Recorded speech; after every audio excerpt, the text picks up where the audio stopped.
Iran যেন তার পারমাণবিক কর্মসূচি পুনরায় চালু করতে না পারে তা নিশ্চিত করা ইসরায়েলের দায়িত্ব। এভাবেই তেহরানের পারমাণবিক কর্মসূচি নিয়ে কঠোর হুঁশিয়ারি দিয়েছেন ইসরায়েলের গোয়েন্দা সংস্থা মোসাদের প্রধান ডেভিড বার্নিয়া।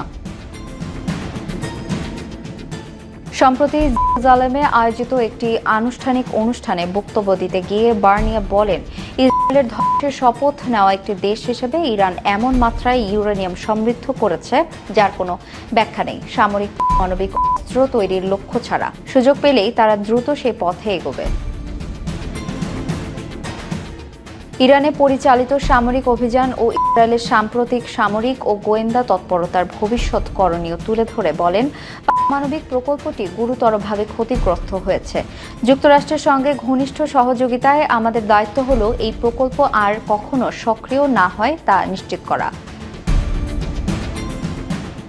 তেহরানে ইসরায়েলের আকস্মিক সামরিক অভিযানের প্রশংসা ও ইরানের অভ্যন্তরীণ দুর্বলতা তুলে ধরে ডেভিড বার্নিয়া জানান, এই অভিযান ইরানের ভেতরে ইসরায়েলি গোয়েন্দাদের বিস্তৃত অনুপ্রবেশ ও তথ্য সংগ্রহের সক্ষমতা প্রমাণ করেছে।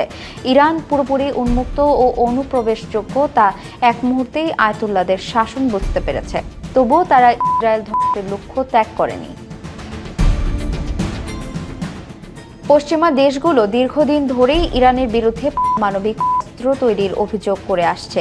ইরান তা অস্বীকার করলেও শান্তিপূর্ণ ব্যবহারের বাইরে ইউরেনিয়াম সমৃদ্ধকরণ, আন্তর্জাতিক পরিদর্শকদের বাধা দেওয়া এবং ব্যালিস্টিক ক্ষেপণাস্ত্র কর্মসূচির সম্প্রসারণ করছে। গত 13 জুন ইরানে ইসরায়েলি হামলার মধ্য দিয়ে দুই দেশের মধ্যে পাল্টাপাল্টি হামলা শুরু হয়। এই যুদ্ধে ইসরায়েলি হামলায় ইরানে নিহত হয় 1000-এর বেশি মানুষ। জবাবে ইরান ইসরায়েলের দিকে 500টিরও বেশি ব্যালিস্টিক ক্ষেপণাস্ত্র ও প্রায় 1100টি ড্রোন ছুড়ে। ইসরায়েলের স্বাস্থ্য কর্মকর্তাদের তথ্য অনুযায়ী এতে 32 জন নিহত এবং 3000-এর বেশি মানুষ আহত হন।